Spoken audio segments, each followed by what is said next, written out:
socio-economic transformation would be based. These are putting people first, building a strong and resilient economy, expanding infrastructure for growth, and maintaining transparent and accountable governance. Today, as I talk about where we are as a nation, I also want to talk about who we are as a nation. I want to talk about the richness and diversity of our talent and innovation. I want to talk about the strength of our determination as a people. It is a determination that has always guided us toward victory in all our endeavors.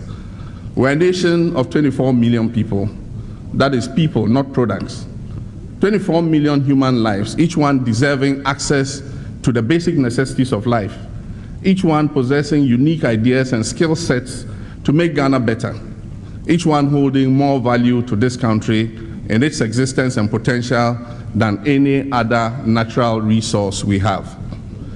Mr. Speaker, this is why my government's first priority is and will continue to be our people. At the core of every decision we make and every policy we implement is the understanding that it will have a direct and positive impact on the day-to-day lives of the average Ghanaian citizen. Mr. Speaker, at the recent World Economic Forum at Davos, a prominent item on the agenda was the topic of inequality. Various development and social justice organizations cited it as one of this decade's top global risks. Inequality among nations, as well as inequality within nations, has become a major flashpoint for social tensions. Mr. Speaker, wealth disparity is of great concern to us. It is a threat to our stability as a nation and to our unity as a people. We are aiming to bridge the gap between the richest and poorest of our people. In the next 2 months here in Accra, we will host a major international conference focusing on the theme of growing inequality in the world. We are proud to be hosting this conference and are eager to share our experiences with the rest of the world and also gain insight from other conference participants and the international community at large. Mr. Speaker, the Ministry of Gender, Children and Social Protection is a major instrument in our effort to create an all-inclusive society in which the weak and disadvantaged also have a stake in our nation's progress. The Ministry's primary mandate is to promote the welfare and protection of children and to empower the vulnerable, the excluded, the aged, and persons living with disability, and to ensure true gender equality. A lot of this ministry's work involves advocacy, and in this regard, the ministry has been actively involved in the drafting of the Affirmative Action Bill and the Interstate Succession and Property Rights of Spouses Bill. The ministry also initiated the process for the validation of the Domestic Workers Regulations. These are pieces of legislation that are key to protecting the rights of our women and other vulnerable groups in society. Mr. Speaker, the ministry's flagship program, however, is the Livelihood Empowerment Against Poverty, otherwise known as LEAP. Through this program, the ministry has made cash grants to 74,000 of the poorest households in our country. This means that now the poorest 74,000 families in Ghana will be able to afford food, clothing, and the cost of basic transportation. Now these families will have access to health care and education. Now these families can even invest in some small income generating activity. This year, the ministry, with the support of government, plans to increase the beneficiary families of LEAP to 100,000. In 2015, that number will increase to 150,000.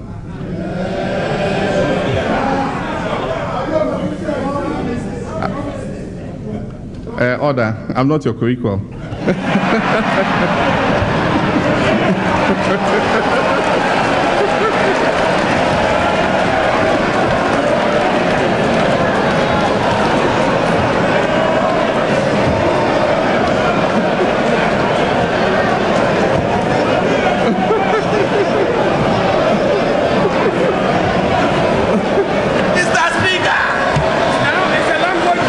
Mr. Speaker. Yes.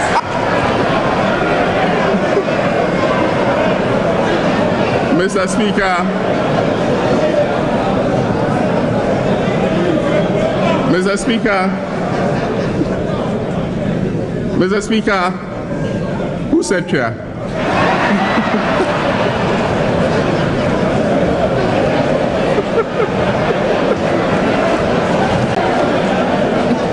Mr. Speaker, currently the ministry is implementing an electronic platform to deliver the grants to the beneficiaries using mobile phones. Mobile devices are being distributed to the beneficiary families to enable them receive their transfers. With those mobile devices, many households will also for the first time be able to connect to the National Communications Network. The LEAP program is not intended to be a source of long-term support to the same set of families. The purpose of these cash grants is to empower the poor and vulnerable. It is to create opportunities in order to give them a way out of poverty.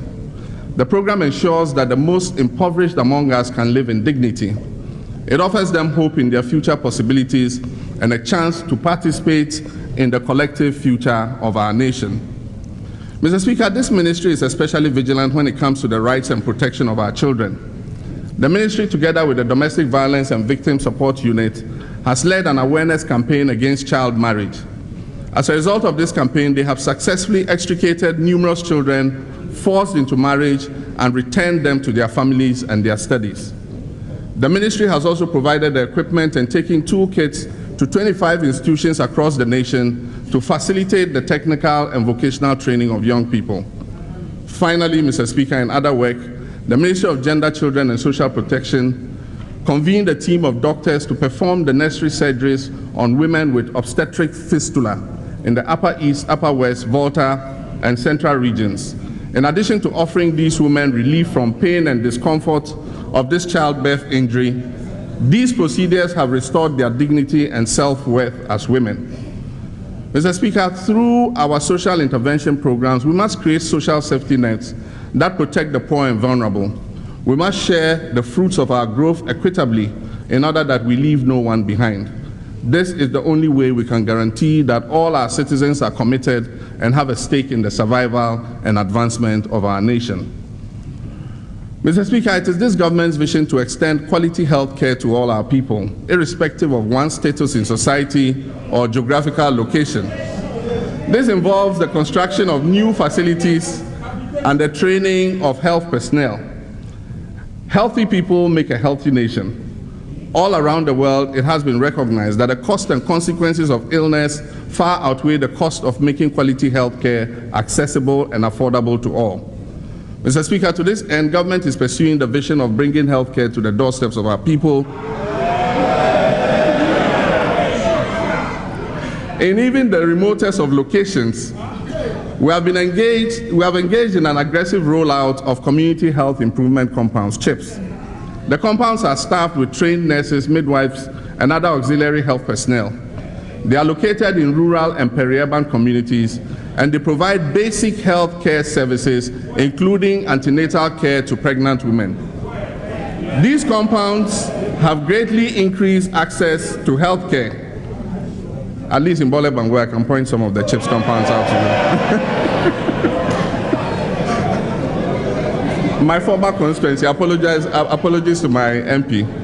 These compounds have greatly increased access to health care, especially in deprived communities. They have cut down the distance our citizens have had to travel to access health care. The CHIPS compounds are also playing a prominent role in Ghana's steadily decreasing maternal mortality numbers. By 2016, we aim to construct an additional 1,600 new CHIPS compounds across the country. To support this wonderful idea, my colleagues and I in the executive branch of government have taken a voluntary 10% pay cut.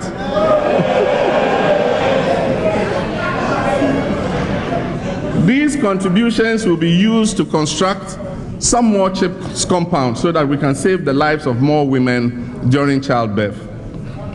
Mr. Speaker, our policy is to provide every district with a modern health facility. The newly constructed Takwa Hospital has been equipped and is now open for use. This has improved the quality of health care in that catchment area. Work is ongoing on 12 new district hospitals, including Dodowa, Sekondi, Fomina, and Garu Timpani. While financing for an extra 9 is being concluded. Mr. Speaker, work is ongoing on a new teaching hospital for the University of Ghana. When this project is completed, this new hospital, 600-bed hospital, will make quality tertiary healthcare readily available. It will also ease the pressure on the Korle Bu Teaching Hospital. Work is also ongoing to upgrade the Ridge Hospital into a fully fledged regional hospital to serve the Greater Accra region. Work on the Upper West Regional Hospital in Wa is progressing steadily, and I'm sure Pelpo is very happy about that.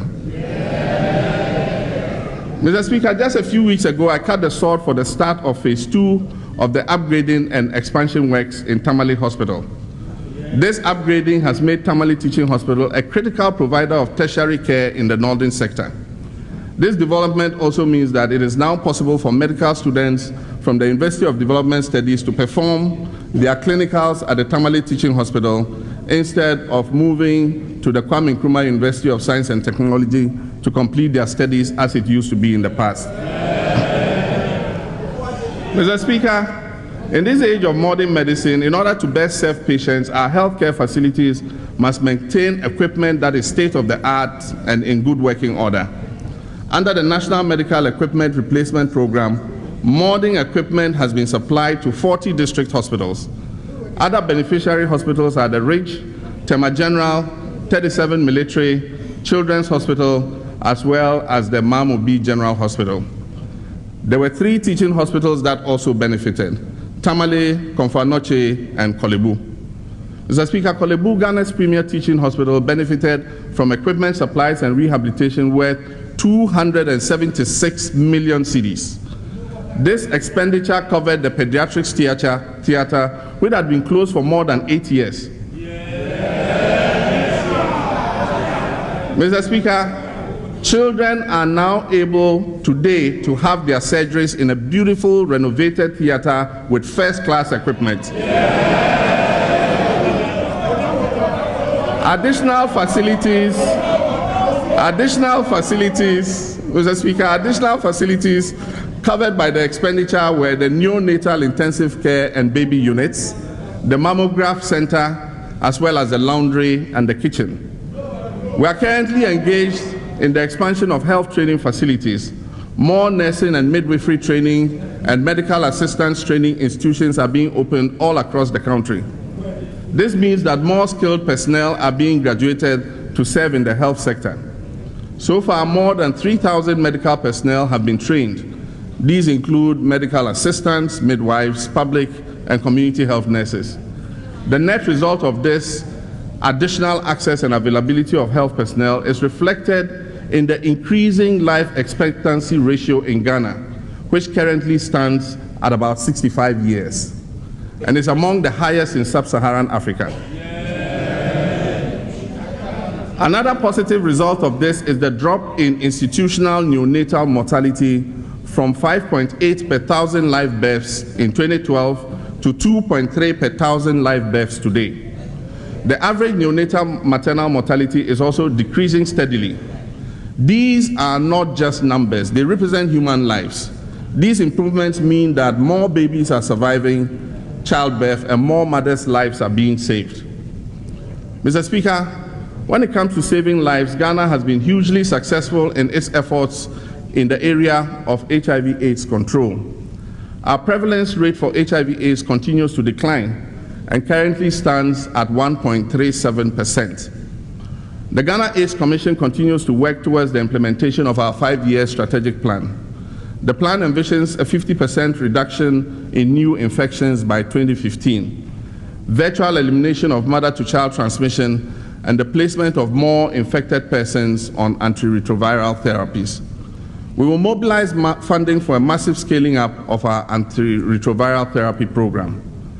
At the invitation of UNAIDS, I attended the Lancet Commission Conference on HIV/AIDS in London. At the conference, I championed the cause of building local capacity in the African pharmaceutical industry for the production of antiretroviral therapies. Mr. Speaker, for this purpose, we have released 50 million Ghana cedis to the local pharmaceutical manufacturing industry to increase their capacity for manufacture of antiretroviral drugs. Mr. Speaker, I'm happy to announce that we are on track to exceed the target of a 50% reduction in new infections by 2015. We're also leading the way in sub-Saharan Africa with over 76% reduction in new HIV infections among children. Despite these successes, Mr. Speaker, there are key populations in which HIV infection remains much higher than the national average. Among sex workers, the infection rate is 11.3%. It has dropped significantly from 25% in 2009, but it still remains well above our target, as does the infection rate among men who have sex with men, which currently stands at 17.5%. Mr. Speaker, education, the source is the Ghana AIDS Commission. Mr. Speaker, education has proven to be the most effective tool in the battle against the spread of HIV/AIDS. The awareness that is gained through education is what prompts people to alter or stop engaging in behavior and practices that place them at greater risk of infection. We will continue our public awareness campaigns, specifically the ones targeting those populations at greatest risk. Mr. Speaker, when it comes to education, government's top areas of focus are quality, access, and affordability. There was a time when our public school system was on track and on par with the private schools here in Ghana and anywhere else in the world. Where education is concerned, we have a history of being quite visionary. When the Prince of Wales College, which later became Achimota, was established in 1924 as a co-educational facility, gender equality in education was far from the norm. In fact, most women the world over did not even have the right to vote or to own property. But in Ghana at the time, girls and young women were being educated alongside their male counterparts. And rightly, with that education came the expectation of comparable careers. When the Commission on Higher Education in the British colonies recommended that a single university be established in British West Africa and chose Ibadan, Nigeria as the location of that university, we Ghanaians protested this decision. We understood the value of education. We knew what the presence of an institution of higher learning would mean to our people, especially to the future generations. In the end, our protest was successful, and that university, which was born in 1948 as an affiliate of the University of London, is now none other than our esteemed University of Ghana, my prominent alma mater. Mr. Speaker, we must make education a priority again. The students of this nation deserve to have the confidence that comes from knowing that the education they are receiving will adequately prepare them to navigate this competitive global workplace. If our students are left behind, then we as a nation will also be left behind. To this end, government has been working to improve the quality of education, especially at the basic level. The main problems affecting this level are a lack of teachers, a lack of teaching and learning materials, poor school infrastructure, and apathy in management of the community apathy in management of the schools. Government has been working to address these constraints. We are actively engaged in the process of building new school blocks to replace schools in substandard structures. In 1,900 communities, mostly rural, this has improved the environment in which children learn and enabled classes to be held all the year round. In urban schools, these additional facilities have enabled government to progressively eliminate the shift system that had children attending school in turns. Science resource centers have also been rehabilitated across the country to facilitate the learning of science and mathematics. Mr. Speaker, the availability of teachers has been a major challenge. Because of constraints of paying teacher trainee allowances, government previously imposed quotas on admission into colleges of education. Annual admission to these colleges was therefore restricted. With the recent decision to transfer teacher trainees onto the Ghana Student Loan Trust, it has made it possible to increase the number of trainees in the colleges of education from the previous 9,000 to 15,000 this academic year. This would improve the supply of teachers and open up the opportunity to many young people who want to take up teaching as a profession. Unfortunately, it has become apparent that the training of professional teachers does not always translate into an availability of teachers in all areas. Mr. Speaker, I'm concerned, and we all must be concerned about the findings from a national staff rationalization exercise just completed by the Ministry of Education. It is clear that we need to do better with the redeployment of our teachers. The current situation is that in many regions there is an excess of teachers in urban and peri-urban areas, but in the rural and other deprived communities, teachers are often in short supply. We cannot accept this educational divide between our urban and rural communities. So, Mr. Speaker, I'm calling for nationwide support for the Education Ministry and the Ghana Education Service as they take the necessary actions to implement a program aimed at a comprehensive redeployment and redistribution of teachers. It is very important that all metropolitan, municipal, and district chief executives, as well as members of parliament and community leaders, take an active part in these efforts to address issues of education at the district and community level. Together we can and we must improve school management, performance, and accountability across our nation. Mr. Speaker, the lack of instructional and learning materials is also being addressed through the supply of textbooks and exercise books to our children in public schools across the country. Through this program, more than 12.5 million books have been distributed to basic school children in the country, thus equipping them with the core textbooks they require for their education. While Ghana has been successful in achieving the Millennium Development Goals on universal primary education, there still remain pockets where school enrollment is low. To address this, government introduced the Complementary Basic Education Program. This program has facilitated teaching and learning for 25,000 out-of-school children. Classes under this program are ongoing in the Upper East, Upper West, Northern, and Brong-Ahafo regions. Now there are 25,000 children whose choices will not be limited by illiteracy. 25,000 children who can go on to become positive contributors to this society in ways they might never have imagined before. Mr. Speaker, at the secondary level, access continues to be a major problem. Existing secondary schools have a capacity to absorb only 60% of the students who qualify from junior high school. Because of the high demand for secondary education, existing schools have been compelled to admit much higher than they were designed to accommodate. This has created a situation in which there are some schools that have as many as 3,000 students. This is significantly higher than the prescribed average of 1,500. Government's program to construct 200 new community-based schools is on track.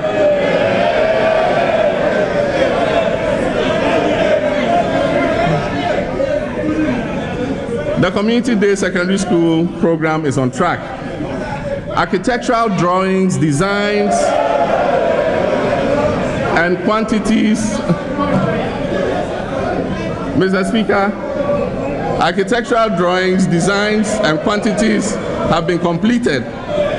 Sites for the schools have been selected, and the procurement process for the first batch of schools is currently ongoing. The start of construction works for these schools was held back in 2013 because of the detailed work that went into the preparatory process.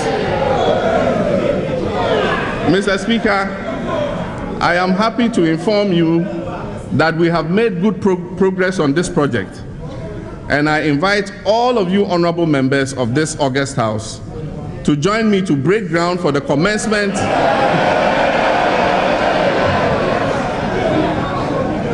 Mr. Speaker, I enjoin all you members of this House to join me for the commencement of the construction of the first batch of these schools next month.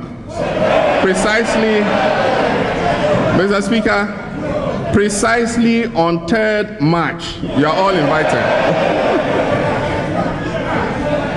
Mr. Speaker, the most expensive segment of our education system is the second cycle. We promise to rationalize fees in secondary schools in order to reduce the burden on parents. The Ministry of Education, after extensive stakeholder consultations, advertised a uniform list of approved fees for second cycle schools. Parents are advised to report any head of school that charges fees outside of those on the schedule published by the ministry. Further to this, the Ministry of Education has prepared a report on the roadmap for a progressive introduction of free secondary education in Ghana.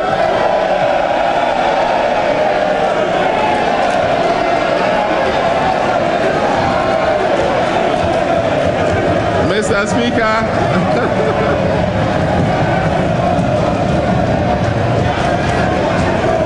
I'll take that again. Further to this, the ministry, following consultations with stakeholders, has prepared a report on a roadmap for a progressive introduction, and mark my words, I said progressive introduction of free secondary education in Ghana as required under the 1992 Constitution. This roadmap will be presented to Cabinet for approval and subsequent implementation. Under the guidance of this roadmap, we can anticipate that fees for day students will be abolished at an estimated cost of 71 million Ghana cedis in 2015-2016 academic year. Mr. Speaker, access to tertiary education continues to expand with the increase of admission into public universities and the participation of accredited private institutions in providing such education. While this has provided opportunity for many to gain a university education, we must be mindful both of the quality of education provided and also the disciplines offered in our institutions of higher learning. Some universities may appear interested only in expanding enrollment to attract greater revenue and therefore waive the strict entry qualifications required for study in university. Additionally, many universities and tertiary institutions go for the softer course options and churn out graduates in business and humanities at the expense of science, technology, and allied courses, which are increasingly in demand in an economy in transition from lower middle income to middle income status. This is partly responsible for the increasing graduate unemployment level with which we are currently plagued. I have asked the Minister of Education and Employment, the Ministers of Education and Employment and Labor Relations to sponsor a joint survey of the professional and skill set in demand in the Ghanaian labor market. Such a survey will provide students with guidance in selecting courses in areas where their opportunities for employment are brighter, and also provide our universities with information to adjust the curricula and admissions to align with the demands of the Ghanaian job market. Mr. Speaker, I'm happy to report to this August House today that, as stated in our 2012 NDC manifesto and indicated in my 2013 State of the Nation address, the establishment of the first public universities in the Eastern region is becoming a reality. The Professor Benning Amwakunyama Committee has completed work on the nature, specialization, proposed academic mandate, and the specific location for this university.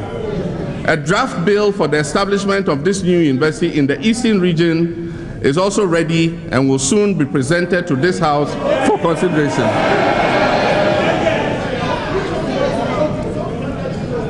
Mr. Speaker, it also pleases me to report that progress is being made with the two public universities that were set up in the last term of the NDC.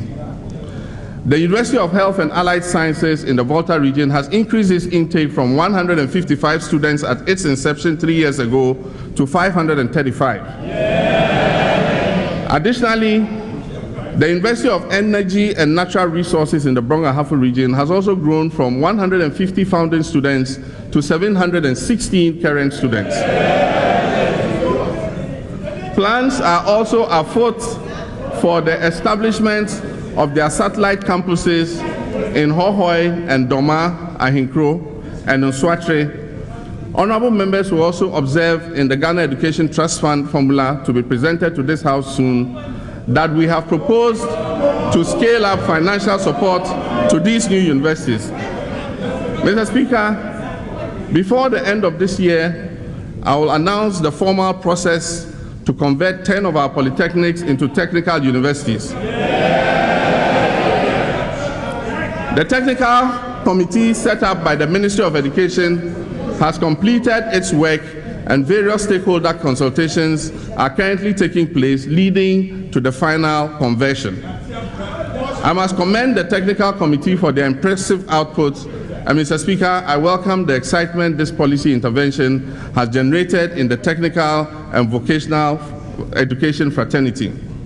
Ghanaians can remain assured that government will continue in our efforts to rebrand technical and vocational education and give it the important attention and support that it deserves in the development of our nation. This move is particularly important at this critical moment of our development when we are embarking on the transformation of the structure of our economic fundamentals. Mr. Speaker, despite resistance by some persons who are even guaranteed to benefit just like all Ghanaians, we have taken a major and innovative decision to operationalize a national research fund. The importance of a research fund cannot be lost on any one of us. Nations and companies have become great through research and innovation. How can we adapt and develop effective local solutions without investing in research and innovation? Mr. Speaker, our lecturers, researchers, and students deserve this special support so they can increase their capacity to carry out important scientific inquiries. It is fitting that this objective is being led by one of our esteemed academics, Professor Daniel Mrekujima, former Vice Chancellor of the University of Mines and Technology in Takwa. Government expects the Mrekujima Committee to make recommendations on the modalities for accessing the fund, its independence, and its sustainability. Higher institutions of learning and all Ghanaians, especially the private sector, must support the establishment of this fund, which has enormous potential to transform the fortunes of our nation. I wish to call for the support of the legislature in the implementation of these decisions and policies, because, Mr. Speaker, our nation will have greater prosperity with benefits for all as a result. As a country, we can only be happy with the many academic opportunities being created for the youth of our country. Mr. Speaker, as government responds to the issues that confront the youth in our population, we are also mindful of the need to ensure that our young people are part of the process of finding the needed solutions. Following on the national policy document launched in 2010, we have finalized work on an action and implementation plan for the national youth policy. The implementation plan represents what is a major paradigm shift in our approach to youth development in this country. While the plan represents our commitment to addressing the challenges our young people face, it is first and foremost the work of the youth themselves. Mr. Speaker, after several rounds of discussion with our young people and the entrepreneurs amongst them, we have also finalized work on what was proposed as a Youth Jobs and Enterprise Development Fund, now to be known as the Youth Enterprise Support Initiative. Currently being scheduled is the launch. Our 10 million Ghana cedis has been devoted to this program. This initiative will provide opportunities for innovation and the creation of decent jobs for the youth of Ghana through mentorship and support. While the Youth Enterprise Support Program is not a full answer to our job creation issues, it does reflect my commitment to the future of the Ghanaian youth. I encourage our young people to begin the process of organizing and formalizing their business startup ideas to access the facilities available under the YES. Mr. Speaker, construction of the superstructure of the Cape Coast Stadium commenced in June 2013.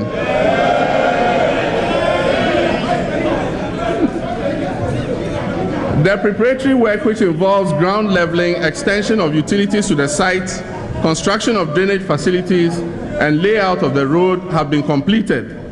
It is expected that work will progress steadily and be completed on schedule. Mr. Speaker, for the third consecutive time, our senior national football team, the Ghana Black Stars, have qualified for the prestigious 2014 FIFA World Cup to be held in Brazil in June this year. Our national female soccer team, the Ghana Black Queens, also qualified to participate in the next FIFA World Tournament scheduled to take place in Costa Rica next month. Still on sports, our local Black Stars won last year's WAFU Zone B tournament, which was hosted here in Ghana. This tournament prepared us for the 2014 Chan tournament, which was recently concluded in South Africa. We won the silver medal in that tournament. Mr. Speaker, our sports teams consistently make Ghana stand out as being the best Africa has to offer. As part of our commitment to ensure the further development of sports, the National Sports College in Winneba has been pursuing successful private collaborations for infrastructural development through the public-private partnership arrangement. Government last year reviewed drawings of the sports arenas and sports senior high schools to be established in the regions, and we expect construction work to begin soon when all procurement formalities are ended. Mr. Speaker, despite the short-term challenges we face, our economic fundamentals remain sound.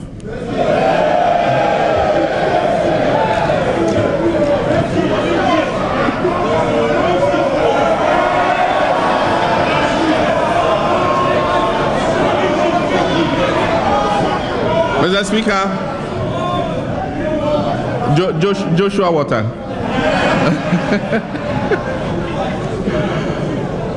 Mr. Speaker, despite the short-term challenges we face, our economic fundamentals remain sound, and our mid-term prospects are bright. Growth continues to be robust at an estimated 7.4% last year, and we still retain our vision to accelerate and maintain GDP growth at above 8% going forward. The non-oil sector of our economy grew by 5.81% over the same period. The agricultural sector in particular, which faced a few challenges the previous year, due principally to some difficulties in the cocoa sector, still posted a significant growth of 3.41%. Mr. Speaker, the fact that we are transiting into a services economy is obvious from the strong growth that continues to be posted by the services sector. This sector in 2010 overtook agriculture as the largest contributor to GDP, and last year it posted an impressive growth of 9.1%. The industry sector, which had witnessed sluggish growth over the last couple of years, also posted a remarkable increase of 9.2%. Mr. Speaker, since 2007, the world has been faced with a financial crisis, and Ghana has not remained immune to the pressures created by this crisis. The recent tapering policy announced by the U.S. Federal Reserve greatly impacted numerous emerging markets, and Ghana was one of those affected. Compounding this is the fact that several domestic factors further aggravated the challenges with our macro economy. A larger than expected expansion in the wages and compensation bill during the implementation of the single spine created a wage spiral that we are working with organized labor to contain. Huge and unsustainable subsidies on petroleum products and utilities also threw the budget out of gear.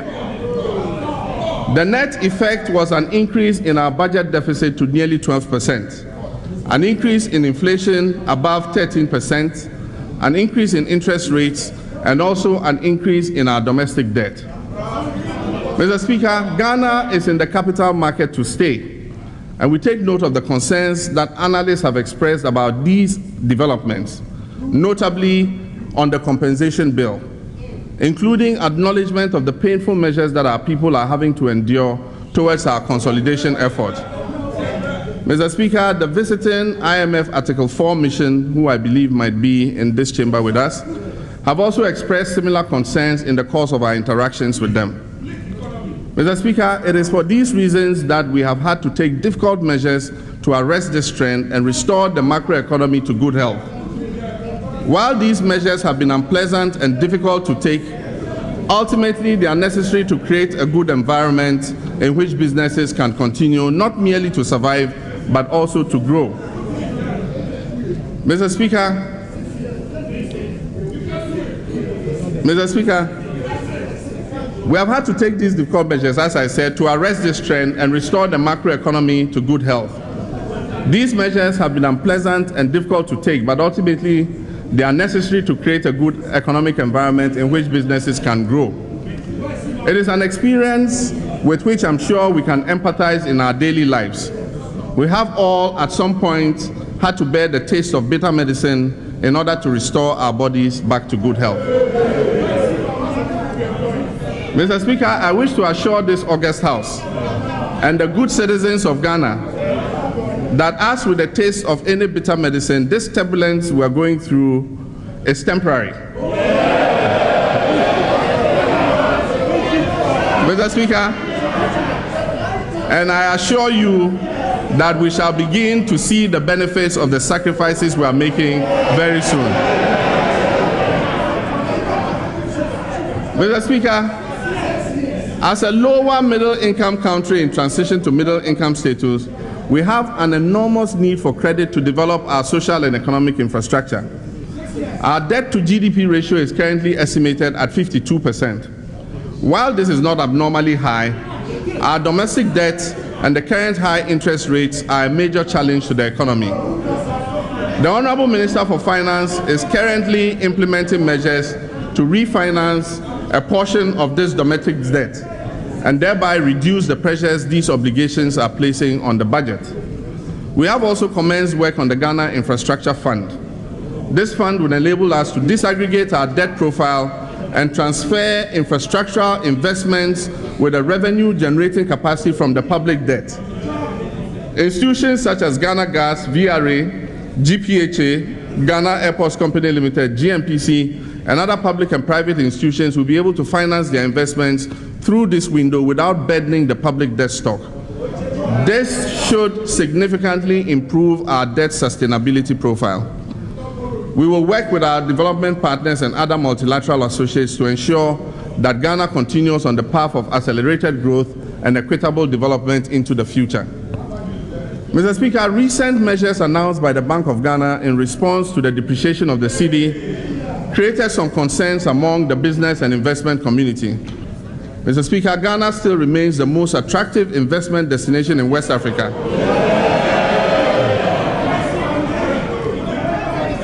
And guarantees peace, safety, stability, and security. I wish to assure investors that all agreements governing their investments remain in force, and repatriation of their profits and dividends are guaranteed. The Bank of Ghana has clarified its regulations in respect of foreign currency accounts, and it is my hope that this has allayed the concerns of both domestic and foreign investor communities. Mr. Speaker, Ghana has come a long way from the 70s and early 80s when a command and control economy led to a strict regulation of foreign exchange. Reforms in the mid-80s saw the introduction of forex bureaus and the liberalization of the foreign exchange regime. But, Mr. Speaker, in this transition, we moved from one extreme to another, a situation in which control of foreign exchange was so lax that Ghana was fast becoming a source of foreign exchange for our neighbors. Huge transactions in millions of dollars were being conducted in Forex Bureau. This had not been the original intention. Dwindling confidence in our currency led to a situation where people hedged on the dollar. Persons with excess CDs converted them into dollars and deposited them in their foreign exchange accounts. We had a situation where forex holdings on behalf of business and individuals in our commercial banks amounted to over $3 billion. In addition, our economy had become increasingly dollarized. Hotel room rates, vehicle prices, rents, school fees, household appliances, consumer items, cosmetics, clothes, and other items were all quoted in dollars. Mr. Speaker, the obvious problem is that the dollar is not our national currency. The currency of Ghana is the cedi. And the cedi will only gain strength if we begin to view and use it as such, our nation's only currency. The Attorney General and IOCO have been charged to monitor the situation and severely sanction any institution advertising rates or prices and charging in foreign currency.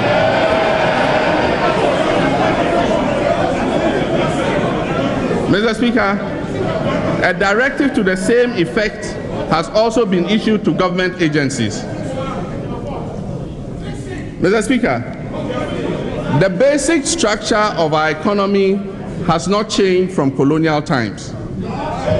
The Gold Coast was designed by the colonial administration to be exporters of raw materials and importers of finished goods. This was what best served their needs and purposes. Mr.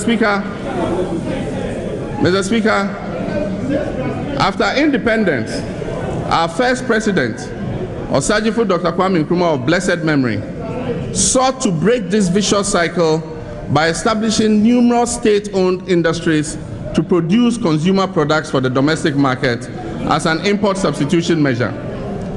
Unfortunately, the management of these state enterprises became a challenge, and soon they turned into a very huge expense on the budget. A decision was therefore made to divest these enterprises to the private sector. Unfortunately, in many cases, the domestic private sector was unable to leverage the financing needed to revamp these industries and bring them back into production. Mr. Speaker, the result is that we are still largely dependent on the export of raw materials like gold, cocoa, timber, oil, and mineral exports, and on the import of finished products. That is still the basic structure of our economy from colonial times. Mr. Speaker, that's why in my introduction I said there's the need for change. Mr. Speaker, a fundamental problem of our economy is that we do not make what we consume. This is the situation the late General Achampon sought to address with the Operation Feed Yourself and Operation Feed Your Industries programs, which were aimed at strengthening Ghana's ability to be self-reliant. Mr. Speaker, in 2013 alone, we spent a whopping amount of $1.5 billion in foreign currency on the import of rice, sugar, wheat, tomato products, frozen fish, poultry, and vegetable cooking oils. Rice accounted for $374 million. Fish for $283.3 million. Wheat for $226.7 million. Poultry, $169.2 million. Cooking oil, $127 million. And tomato, $112.1 million. Mr. Speaker, imagine if this money had been retained and spent in Ghana. Imagine if it had gone into the pockets of Ghanaian entrepreneurs who would in turn spend those cedis in our markets, our restaurants, our beauty salons, our pharmacies, our shopping centers, and other Ghanaian enterprises. Mr. Speaker, when Ghanaians produce goods that other Ghanaians use, they are then able to reinvest that revenue back into the very communities that patronize them. The money flows in a current and it fortifies the nation's economy. That, Mr. Speaker, is the best use of a nation's currency. Imagine all that we could have achieved if in 1 year we could spend as much in cedis on locally produced rice, sugar, wheat, tomato products, frozen fish, poultry, vegetable, and cooking oils as we spent in dollars on those very same imported items that we have a comparative advantage to produce. Mr. Speaker, as we all know, Raw material exports are subject to price fluctuations on the international market. Countries that are dependent on raw material exports are therefore subject to wild cycles of booms and busts. Mr. Speaker, 57 years after independence, we need to take pause and ask ourselves some critical questions. Can the current structure of our economy carry us to the next level? What changes must we make to create an economic structure that will serve our needs and purposes?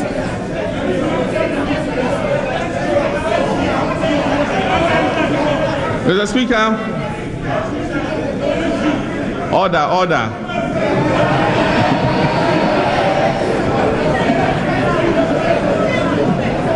Chia, Munyedin. Keep quiet and listen. This is a lesson in economics.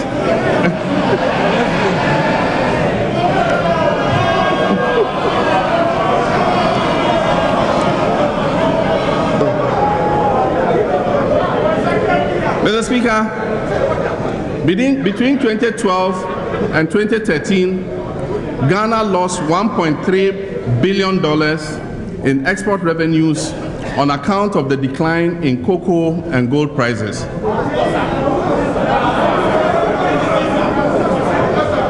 Mr. Speaker, at the same time, our import bill continues to rise dramatically to about 17 billion last year. Mr. Speaker, the questions we must ask ourselves are, can we as a nation continue this unbridled importation of everything from plastic dolls to toothpicks? Must we continue to rely on a narrow band of raw material exports? Were we born to be a nation of only shopkeepers and traders? My definite response to these questions is a big no. Once more, Mr. Speaker, we return to the need for change in order to facilitate growth. We must change the structure of our economy.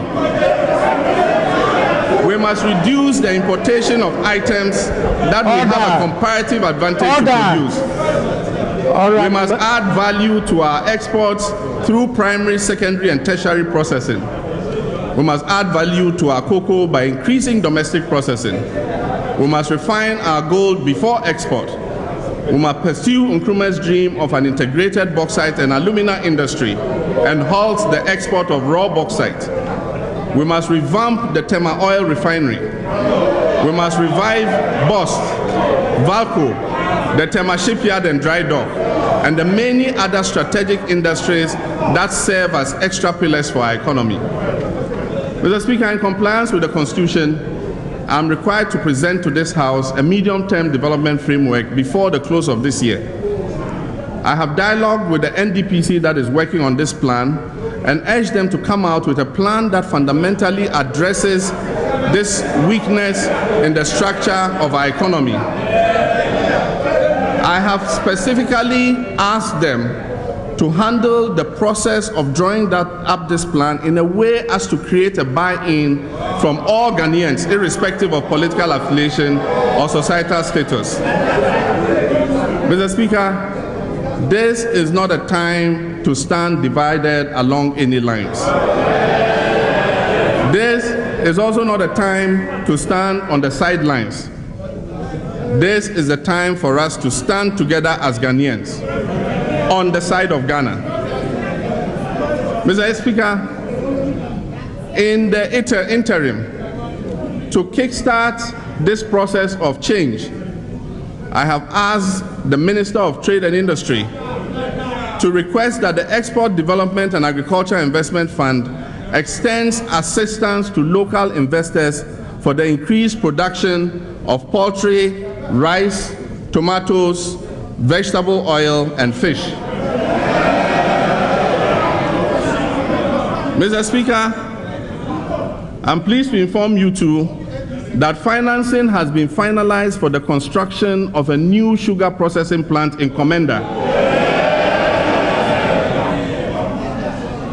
Financing has been finalized for the construction of a new sugar processing plant in Komenda in the central region. This would reduce our importation of sugar. We are also in discussion with another private investor about the establishment of another sugar processing plant in the northern region near Savlugu. I have requested that the Honorable Minister of Trade and Industry give these two projects his personal and undivided attention. Mr. Speaker, I've also tasked the Minister to speak with the operators of our flour mills and introduce incentives for them for the production of composite flour that incorporates more of our local flour from products like cassava, maize, and sorghum. We did this successfully in the brewery industry when we introduced a sliding scale of excise, and that has created an addition of more local products into the beer you drink. We can do this with flour too. Mr. Speaker, it is my intention to commence work this year on the planning for the realization of the integrated bauxite and aluminium industry, including the revamping of the Valco aluminium smelter. Mr. Speaker, a joint venture agreement between TOR and Petro Saudi is being finalized. It's a joint venture, it's not a sale. A joint venture. Listen carefully, I said joint venture.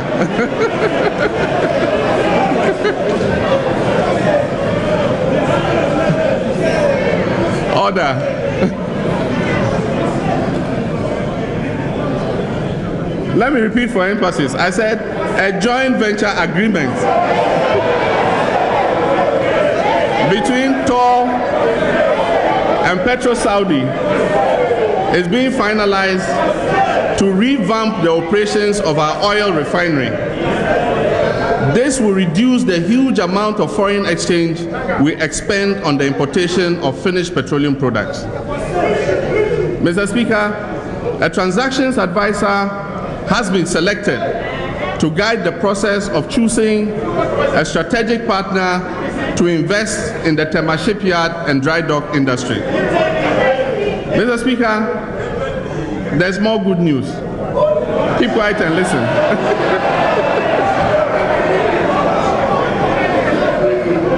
Keep quiet and listen. The change and transformation is starting. Mr. Speaker, I have tasked the Cocoa Board to enter into a strategic partnership to produce jute sacks in Ghana. Mr. Speaker, this will begin by the importation of the jute fiber and the sewing of the sacks locally, but it will be eventually backward integrated into the production of kenaf and the weaving of the jute fibers locally. Mr. Speaker, when this is achieved, Cocoa Board will be required to halt the importation of jute sacks for cocoa and buy all its sacks from this factory. Mr. Speaker, I have requested the board and management of the Electricity Company of Ghana to encourage the local manufacture of electrical products like cables, transformers, and meters by purchasing from local producers who meet their quality standards. Mr. Speaker, we will this year launch a broad campaign to encourage Ghanaians to buy made in Ghana goods. Any import item we buy as Ghanaians constitutes an export of jobs out of our country, especially in respect of the items for which we have a comparative advantage to produce. Mr. Speaker, last week I held several meetings with a host of leaders in the business community, from large corporations to medium and small-scale enterprises, Companies as wide-ranging as Carl Bank, Finatrade, Scancom, to SETI Industries, Beige Capital, Rural Cables, and Agbeva Herbal Center. The purpose of these meetings was to open an honest and easy exchange of ideas and information between government and the private sector. The better we are able to assist one another, the faster we can all help to strengthen the economy by building a Ghana that is self-sufficient and successful. Mr. Speaker, I was encouraged and inspired by these meetings. The determined, hard-working, visionary men and women I met reaffirmed my belief that Ghanaians are more than capable of creating industries to sustain this country. Mr. Speaker, I met Mr. Magnus Nunu, who is the president of the National Association of Sachet and Packaged Water Producers. Mr. Nunu spoke to me with the eloquence and knowledge of an economist. And why not? He attended schools in Cape Coast, Ningo, and Laboni, and he read economics at the University of Ghana. Mr. Nunu introduced the packaging of water in sachets, and he now employs over 100,000 people. Mr. Nunu even found value in his industry's waste and became a proponent of commercial-scale plastic waste recycling. Mr. Speaker, at this same meeting, I also made the acquaintance of Mr. Tony Senaya of Horseman Shoes, a company he started in 2009 by buying and selling locally made shoes from a manufacturer in La Paz. It had always been his dream to build a vocational training institute. One day he saw a business opportunity. He realized that a lot of young people he knew were skilled at making shoes, but beyond that, they didn't know how to make their work economically viable. Suddenly, he saw a way to create employment for young people. He recruited them to make the shoes that he designed. And Mr. Speaker, I tell you, his shoes are very nice and very comfortable. In fact, I'm wearing a pair right now.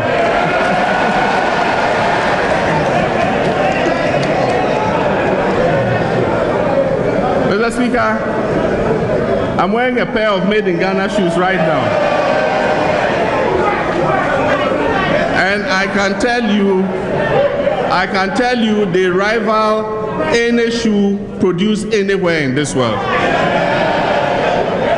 And for those of you who are interested, when we finish, come to the Speaker's chamber. I'll remove the shoe and you will inspect it. This, Mr. Speaker, is what I mean when I say made in Ghana. The people as well as the products. Who we are as Ghanaians has always been the driving force behind what we do and how we do it. This country is more than capable of consistently delivering quality in people, in performance, in products, if only we demand it of ourselves. Mr. Speaker, despite the fact that the agricultural sector has lost its prime spot as the largest contributor to GDP to the services sector, agriculture remains a key priority of government. Government's vision to ensure food security in Ghana has been largely achieved. This has even been acknowledged by the international community. Last year, in 2013, the UN Food and Agriculture Organization and the AU Forum for Agricultural Research in Africa recognized Ghana for achieving the Millennium Development Goal of reducing hunger and malnutrition in advance of the 2015 target. And Mr. Speaker, the award was received by the Minister for Agriculture on my behalf, and it was dedicated to all the hard-working farmers of Ghana. Mr. Speaker, I wish to recognize our former presidents for their efforts in achieving this feat. His Excellency President Rawlings, His Excellency President John Ajekum Kufuor, His Excellency President Evans Atamils of blessed memory are all recognized in this agricultural feat we achieved. Mr. Speaker, through the use of improved planting materials, subsidized fertilizers, extension services, and access to credit, we have achieved surpluses in our traditional staple crops: cassava, yam, plantain, and maize. This has enhanced food security in Ghana, as these foods are now plentiful in the market at reasonable prices. And to continue on this positive road, Mr. Speaker, I'd like to report that even with the huge volume and value of our rice imports, our local rice production has seen a significant increase of about 60%. This has necessitated the establishment by the private sector of 2 new rice processing factories in Nyankpala in the northern region and Sogakope in the Volta region. Another rice processing factory is planned for Esuchari in the greater Accra region, also by the private sector. And you know, private sector, they won't set up a factory if it is not viable, and so it means there's an increase in rice production. Mr. Speaker, despite these successes, many challenges still confront the industry. Access to credit, lack of mechanized equipment for large-scale commercial rice production, non-availability of sufficient irrigated lands, all these conditions constrain increased rice production. However, government is focused on partnering with the private sector to eliminate as many of these constraints as possible. Mr. Speaker, in this regard, within the past year, government completed the rehabilitation work on some viable irrigation schemes and added more than 1,200 hectares of land to our stock of irrigated lands, mainly for rice production. Another 8,000 hectares have been added by the private sector to supplement nearly 6,000 hectares of land in the 3 northern regions alone. That makes a total of 15,200 hectares of land, all devoted to rice cultivation. It is my firm belief that if we maintain this progress we are making in rice production, Ghana will in the near future become a net exporter of rice. Mr. Speaker, as I said earlier, we achieved surpluses in our traditional staple crops, including cassava. Cassava is the most consumed crop per capita in Ghana. An abundance of cassava therefore represents a good source of income for our farmers, but it also guarantees the availability of local foods such as banku, tozafi, gari, konkonte, and fufu, which is the minority leader's favorite.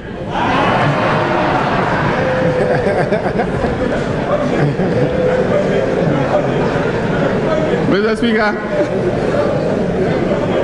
as I noted earlier, when left to our own devices, Mr. Speaker, as I said earlier, when left to our own devices, we Ghanaians are exceptionally innovative and industrious. Lately, cassava has also been serving as a profitable input for the brewery industry. With the introduction of a new sliding scale for excise based on the use of local inputs, the breweries have been incentivized to introduce sorghum and cassava into beer production. These new brands are proving to be quite popular with consumers. This has been made possible as a result of the availability of over 6 million tons of extra cassava over and above our national demand.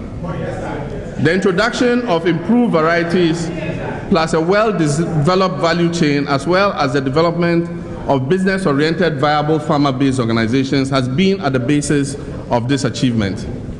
Mr. Speaker, we've sustained our program of subsidies for fertilizer and improved seeds. The fertilizer subsidy program has increased in quantity from below 50,000 metric tons in 2008, when it was initiated, to 150,000 metric tons in 2013. Mr. Speaker, this year, 2014, the subsidy is expected to cover a volume of 180,000 metric tons. I'm also pleased to report that as a result of measures put in place, the incidence of smuggling of the product has largely been curtailed. Under the Livestock Production Program, the Animal Production Division of the Ministry of Agriculture is assisting farmers in the subsector to improve the quality and quantity of meat they supply to the market. Government's objective is to position agriculture as a truly viable and attractive area for private capital, just as we are seeing with mining, petroleum, and housing. I call on the private sector to partner with us to create new instruments that can allow us to share both the risk and benefits of such large-scale undertakings, which will trigger a more sustainable transformation to deliver prosperity to our people.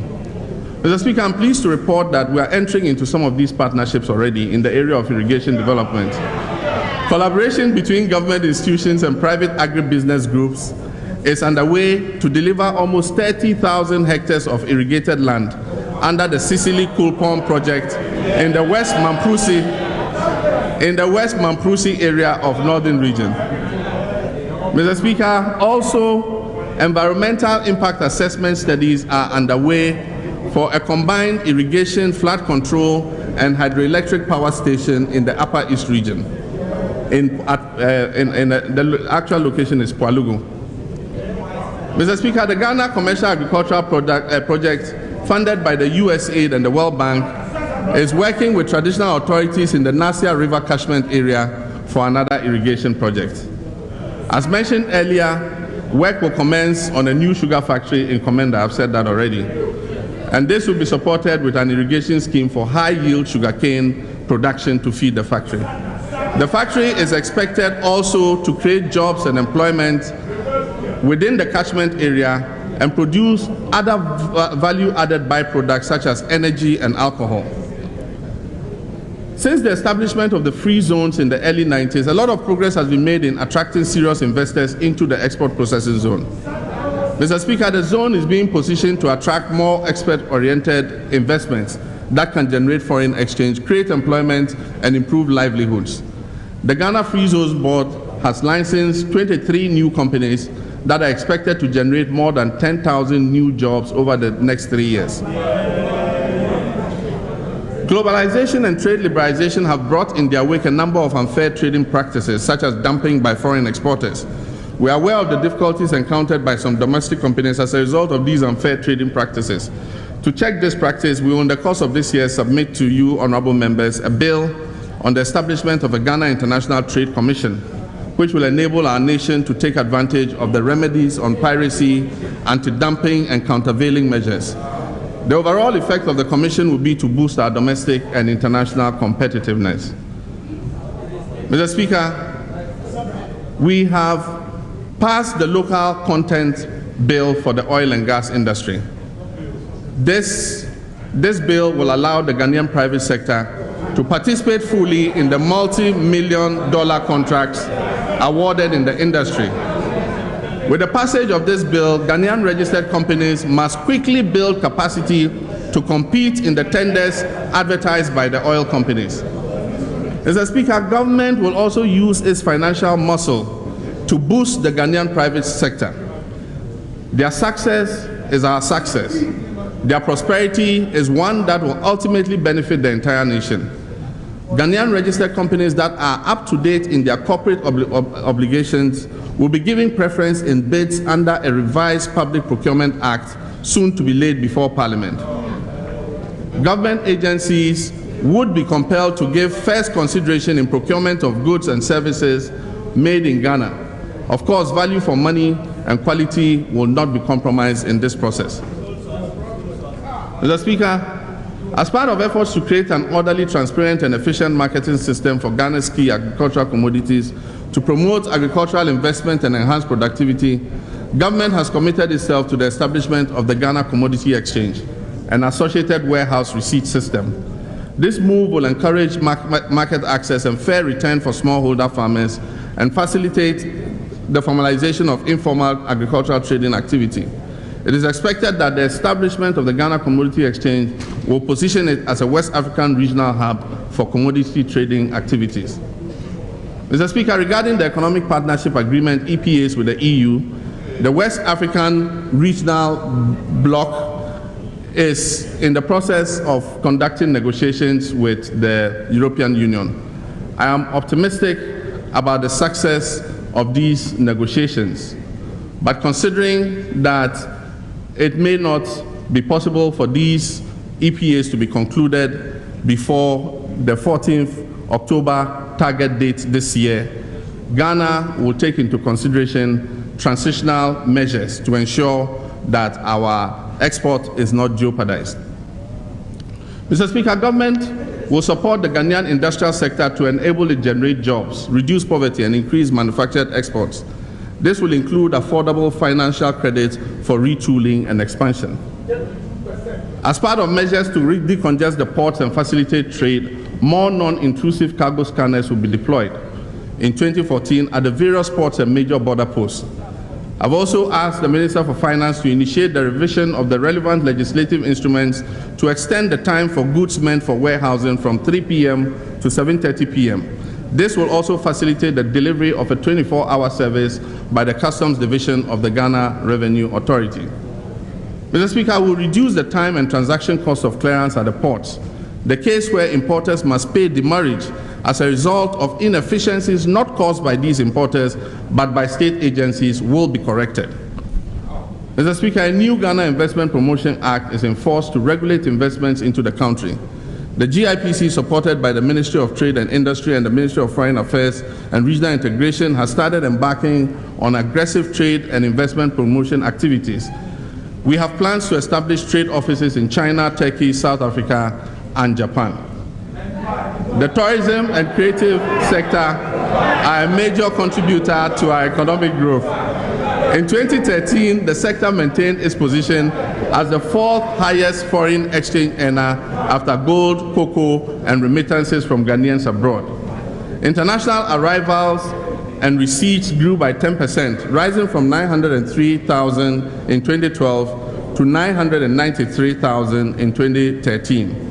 It is our hope to break through the 1 million arrivals in the very near future. This resulted in an increase from US 1.7 billion to 1.9 billion, contributing 4.7% to our GDP growth. In terms of employment, a total of 319,000 jobs have been created in both the formal and informal tourism sector. With appropriate investments in this sector, tourism can become a leading revenue earner for our economy. We will invest also in the creative industries, which have become a major source of employment and income for thousands of our people. Mr. Speaker, just as the basic structure of our economy has remained virtually unchanged since our transition to a free self-governing nation, our basic infrastructure has not also greatly expanded since our early days. Back then, our population was significantly smaller and distributed more evenly across our country. Mr. Speaker, in 2000, Ghana's population was roughly 18.9 million. By 2010, it had increased by more than 30% to 24.6 million. In order to sustain and enhance our projected rates of growth over the long term, it is absolutely necessary that we develop and expand our infrastructure to support expanded economic activity and guarantee rapid socioeconomic development. Current estimates indicate an annual funding gap of about 4 billion cedis if we are to effectively tackle our infrastructure challenges and expand them as a catalyst for growth. Mr. Speaker, following the announcement by the Honorable Minister for Finance when he presented the 2014 budget estimates to this House, I have moved quickly to set up an advisory team to lead the way for the operationalization of the Ghana Infrastructure Fund. Mr. Speaker, we made clear commitments to the nation in 2012 to embark on an aggressive expansion of the country's infrastructure. Pursuant to this commitment, a number of major investments have been made as part of our strategic infrastructure program in the road, transport, energy, water, housing, and communication sector. Mr. Speaker, roads. Every single day, we trust that our roads will carry our children, our spouses, parents, and friends safely to and from school and work appointments, villages, and our hometowns. We trust our roads for the reliable transport and delivery of food and beverages, clothing, and other merchandise. When our roads are not adequately maintained or repaired, we face the possibility of losing precious lives, much needed revenue, and losing time that could have been better spent doing something other than sitting in traffic. Mr. Speaker, when I delivered the State of the Nation address last year, I informed this House of my government's desire to transform the Kwame Nkrumah Circle into a modern three-tier interchange.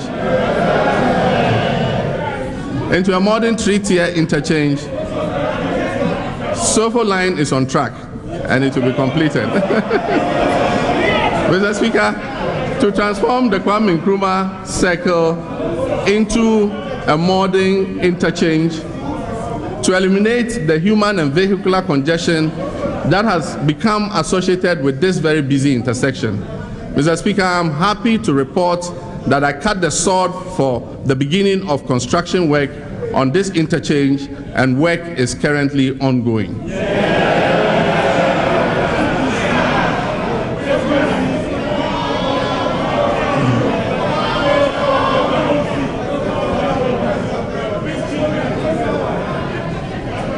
Mr. Speaker,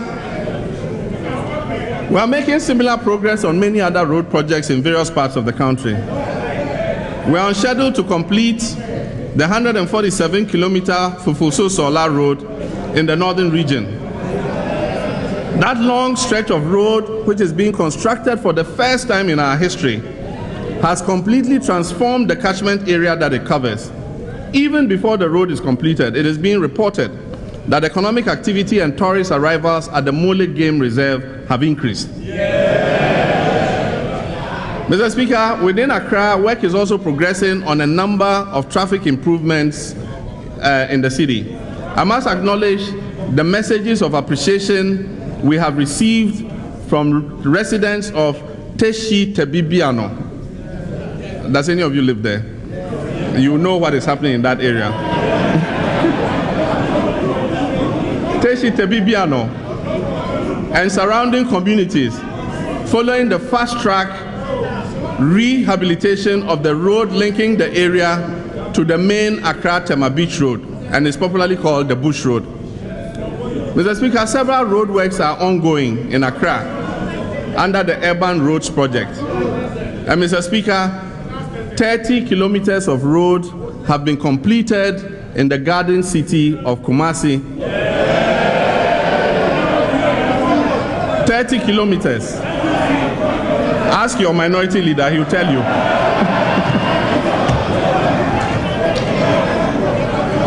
Mr. Speaker, for those of you who don't know, ask your minority leader, he will tell you. Many of these roads are in the Swami and Asawasi constituencies.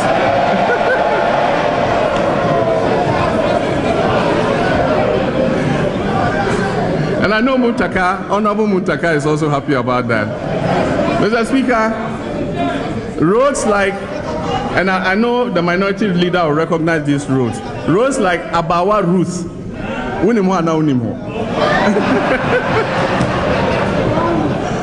Mr. Speaker, roads like Abawa Ruth, Breman UGC, Sepedote, Abusakrua,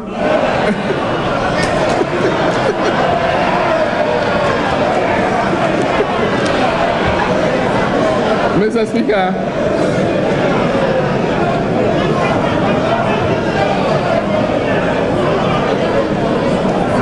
Mr. Speaker, Edukrom, Asokori Mampong roads are all being rehabilitated. We'll come to Malaysia. Otumfo is there, we'll do the roads. Mr. Speaker, in 2013, significant progress was made on other important road projects in various parts of the country. These include Takwa Ayamfuri Bogoso. Work is ongoing. I went and inspected it myself. Sectional repairs on Takwa Pristia Road, the Central Corridor Road project consisting of the Nsawam Bypass, Kwafu Krom Apeja, Techiman Kintampo, Buipe to Tamale Overlay, the Eastern Corridor Road, Pevedo de Pepesu to Nkwanta to Tidamanko, and work is beginning by the Brazilian contractors on Otidamanko to Nakwanduri stretch of the Eastern Corridor. Mr. Speaker, the coastal corridor roads have also been touched, from Aflao to Agbozomi, to Akachi, Aguna Junction to Elubu Junction to Elubu, Accra East Corridor.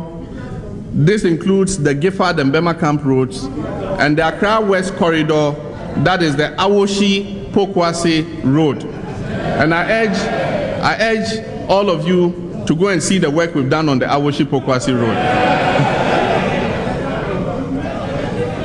Mr. Speaker, work will continue. We'll touch Kwawu. When I went for the Easter, the Kwawu chiefs, appealed to me to do the Kwawu roads. We'll look at it. Mr. Speaker, work is continuing and will be, the pace will increase on the Wali Gambaga Road, on the Navrongo Tumu Road, on the Tamale Salaga Road, on the Kintampo Abiase and Atebubu Kwame Danso roads.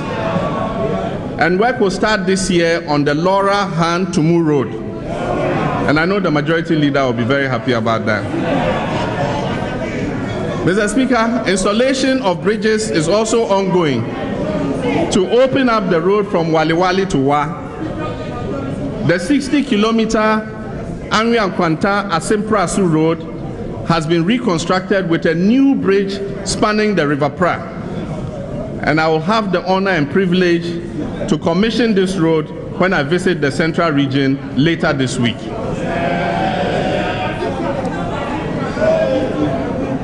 Mr. Speaker, in 2013, across the country, we undertook critical maintenance work on a total of 15,405 kilometers of trunk, urban, and feeder roads. This year, in addition to ensuring speedy completion of the ongoing projects, we will commence a new number of road projects aimed at further opening up the country and facilitating the free movement of people, as well as enhancing economic activities.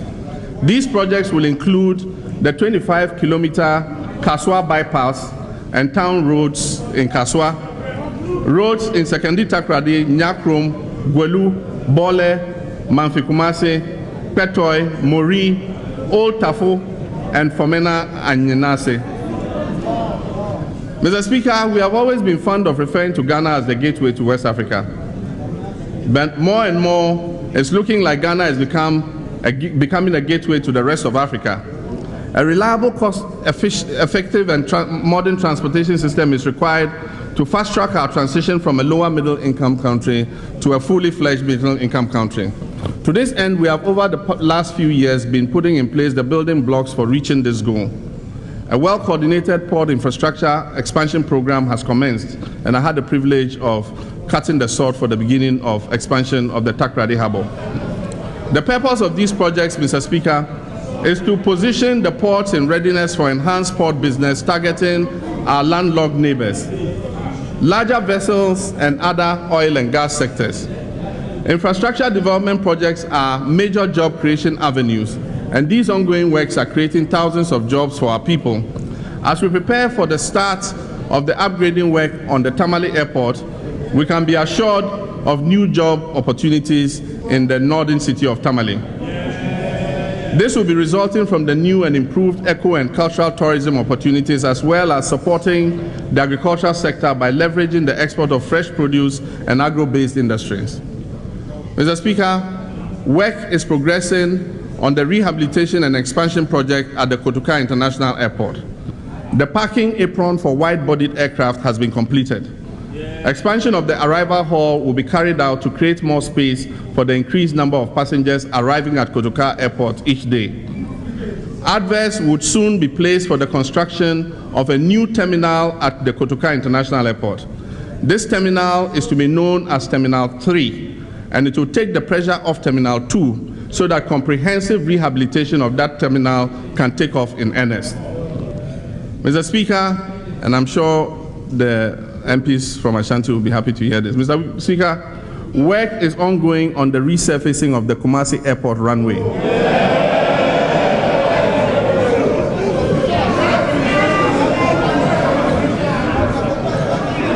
Mr. Speaker, runway lights, and this is very interesting. Mr. Speaker, often when you sit in the plane, you can't see the work that is going on the runway, so I'm not surprised. Mr. Speaker, and this is the best part. Runway lights and modern navigation systems are being installed, and work will be completed very soon. Mr. Speaker, listen carefully. Mr. Speaker, this will allow aircrafts to land at all times throughout the day and night. Passengers arriving on long-haul aircrafts at night and wishing to continue directly to Kumasi will be able to connect by domestic carriers. Mr. Speaker, designs for aerodromes in Ho, Bolgatanga, and Cape Coast are being done and should be ready soon. Mr. Speaker, Mr. Speaker,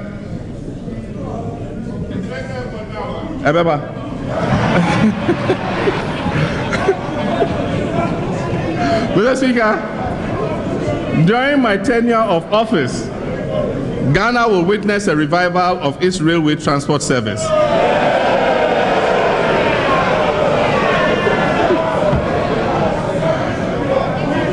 Order. Carting export produce to the ports and safely carrying commuters over various distances. As I speak, work on the Sekondi Kojo-Krom railway line is on track. Mr. Speaker, I've asked the team comprising the Minister for Finance and the Minister for Transport to actualize my plans for the railway sector, which includes the construction of a new rail link between Tema and the Buankra Inland Port, and then also the Western Rail Line between Takoradi and Kumasi, as a way of attracting more interest and revenue-generating activity from our landlocked neighbors.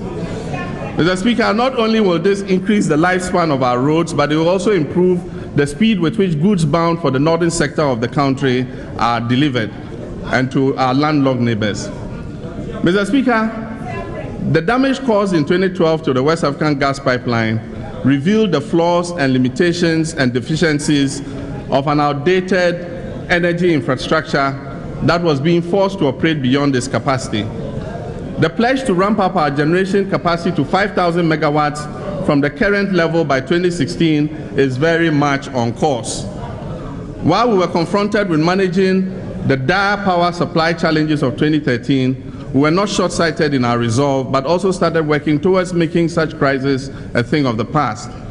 In building what will be a resilient energy sector, we recognize that our quest to expand the manufacturing sector, enhance industrialization, and transform the structure of our economy will depend on the availability of energy. Government is accordingly working to guarantee the required generating capacity using a mix of generation sources, including renewable energy, supply from independent power producers, and of course our long-standing hydropower. A total of 534 megawatts of power was added into our national transmission in 2013, bringing our total generating capacity to 2,845 megawatts. We are aggressively pursuing the completion of a number of additional power generating projects, and these include the first phase of a 220 megawatts Pung thermal power plant, completion of the 110 megawatt T2 and Volta River's 12 megawatt solar project. Mr. Speaker, independent power producers, and many of them, will also commence the construction of new power plants in the country this year. Increased power generation capacity must be supported with a reliable transmission system. Government policy in this direction is aimed at developing an efficient, modern, and non-congested transmission by the year 2015. To attain this, a number of projects were executed in 2013. The Kintampo substation was done to ensure evacuation of power from the Bui hydroelectric dam, and also to improve transmission of power to Kintampo and the northern part of the country. A state-of-the-art control system has been set up to improve supervisory control and data acquisition system that now enables GRIDCO to be able to perform economic dispatch of generating units. Work on the Tumu-Hanwa transmission project is progressing on schedule. Mr. Speaker, last year we successfully secured funding for the 330 Kumasi-Bolgatanga transmission line. We also commenced work to reinforce the power system in Ghana and ensure power transfer to Burkina Faso and other Sahelian countries as part of the West African Power Pool. Mr. Speaker, arrangements are also underway to secure additional funds for the implementation of the Pristia-Kumasi component of these transmission lines. We are concerned about customer responsiveness of our utility companies and have accordingly charged the new board of directors to ensure that management of the companies draw up and implement efficient and effective customer service management modules.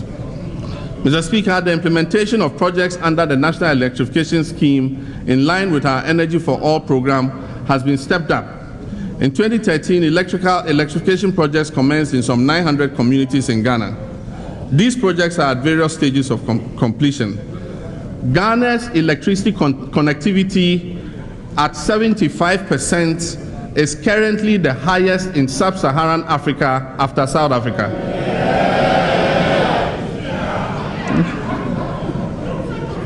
75% is the highest in sub-Saharan Africa after South Africa. Mr. Speaker, steady progress continues to be made in the petroleum sector. Average daily production from the Jubilee oil field is currently 102,000 barrels a day, with a year-to-date average daily production of 102,112 barrels. The 10 field, which is the next field of development, has been approved. The plan of development has been approved, paving the way for the exploitation of reserves of about 245 million barrels of oil and 367 billion cubic feet of gas. The Sankofa Jinyami appraisal activities have been completed. Both oil and gas discoveries have been declared commercial, with proven reserves of about 116 million barrels of oil and in excess of 1.1 billion cubic feet of gas. 4 petroleum agreements in the South Deepwater Tunnel and East Cape 3 points are at various stages of approval, and I know some of them are coming before you to this House. Mr. Speaker, the 3 components of the gas processing project, which consists of the offshore pipeline, onshore pipeline, and the processing plant, have reached various levels of completion. The offshore pipeline is 95% complete and awaiting pre-commissioning. We expect the plant to be operational in the second half of the year. If we receive this gas, it will make our electricity supply more reliable. Mr. Speaker, as part of efforts to discourage the reliance on wood as a source of fuel, government has launched an LPG promotion program, and this was done in Garu Timpani last year, aimed at reversing the deleterious effect the continuous burning of some 13 million tons of firewood a year is having on our environment. The program is expected to achieve 50% LPG penetration in urban centers and 15% LPG penetration in rural areas.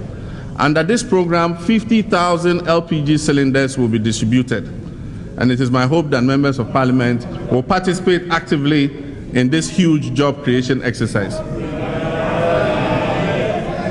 Mr. Speaker, we all know that water is life.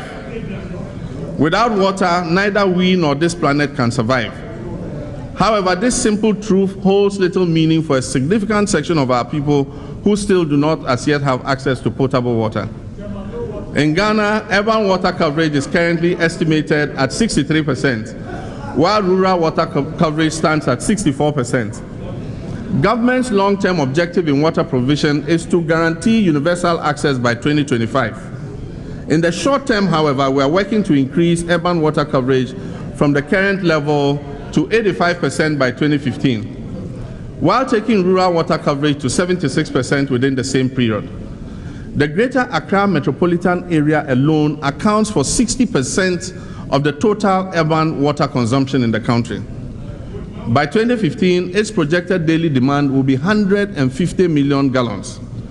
Total water production from the Kpong and Weja treatment plants, which supply the Greater Accra region, stand at only 93 million gallons per day. This leaves a whopping shortfall of 57 million gallons each day. And I'll tell you what I'm doing about it. To bridge this gap, 4 key projects are currently ongoing. And these projects, when completed between this year and 2015, will deliver a total of 65.3 additional million gallons of water per day to the existing production. Between this year and 2015, the total water supply to the Greater Accra metropolitan area will increase to 158.3 million gallons of water per day.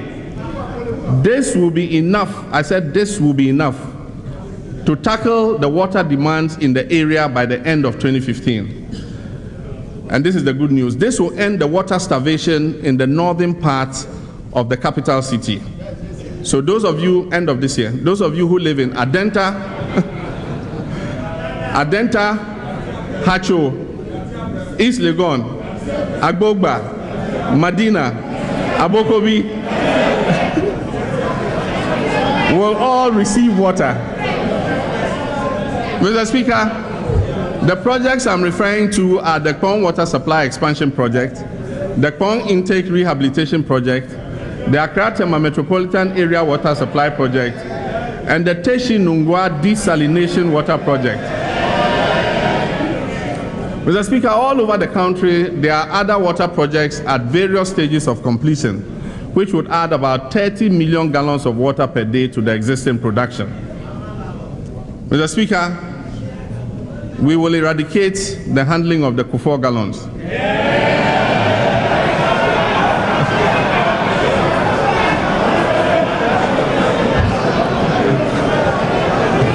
Mr. Speaker, Mr. Speaker,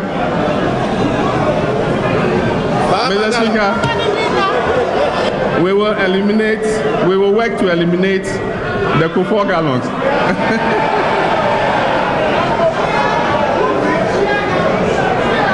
Mr. Speaker, a number of projects intended to make water available to rural dwellers were vigorously pursued in 2013. These include the Damanku-Kwasa Water Supply Project, which is serving about 60,000 inhabitants in 13 communities in the Kwantan North District of the Volta region, and several other projects. I commissioned the Bunkurugu Small Town Water Project recently. Under the Kokobod borehole project, over 1,000 boreholes were sunk to serve more than 30,000 people. And under the Northern Region Small Water and Sanitation Project, 125,000 inhabitants in 14 districts are being targeted. Mr. Speaker, these interventions, coupled with other initiatives across the country, have firmly put Ghana on the way to achieving the MDG goals on water. Mr. Speaker, I come to housing.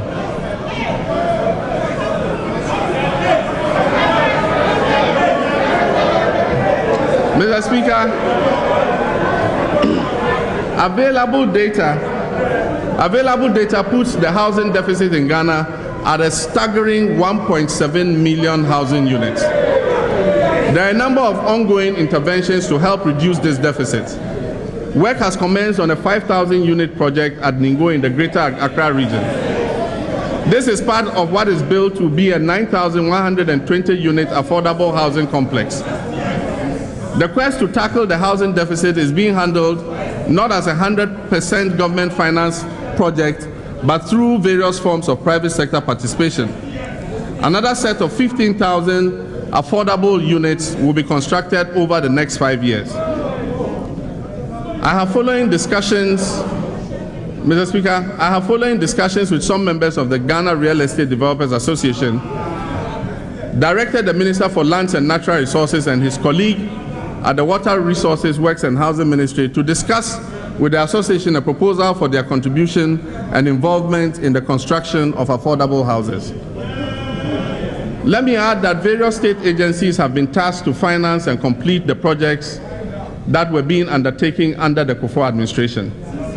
The Tema Development Corporation is working on buildings at the Kpone site, while the Social Security and National Insurance Trust has taken over the construction of the units at Boteman, Asokore Mampo in Kumasi, Koforidua, Tamale, and Wa. Mr. Speaker, information and communications technology can improve the quality of life of our people. Just think of all the ways we now use our mobile phones.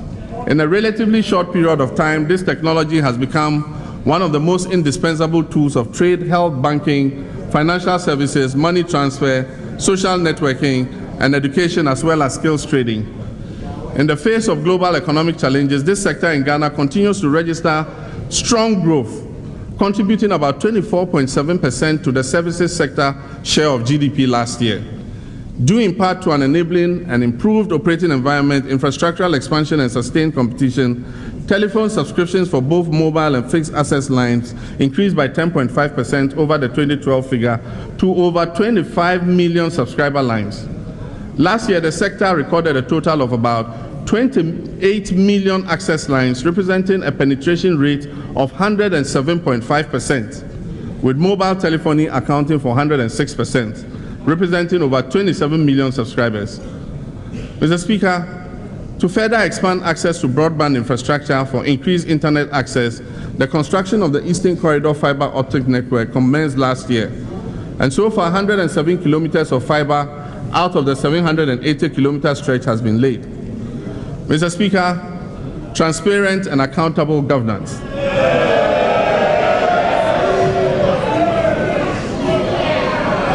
Let me take Joshua Water.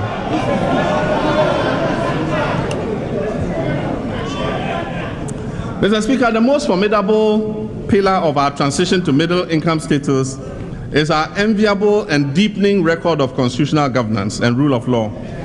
In the past year, Ghana has demonstrated beyond every shred of doubt the resilience of our democracy. Together, we are knitting the fabric of an inclusive, united, and tolerant society. Together, we're moving forward on the path of democratic consolidation. In the past year, I have sought to conduct a participatory and transparent administration by consulting regularly with selected interest groups to interact and share ideas with them on government policy and to receive their input on issues of concern to them. I have met with religious and traditional leaders, with youth groups, with persons with disability, women's groups, civil society organizations, anti-corruption coalition, market traders associations, and several others too numerous to mention. I will continue these interactions with the good people of Ghana in order to get a better sense of their needs and from their own mouths to gain a better insight of how they feel government is or not fully meeting its mandates to represent their needs. Mr. Speaker, we will aggressively continue the fight against corruption.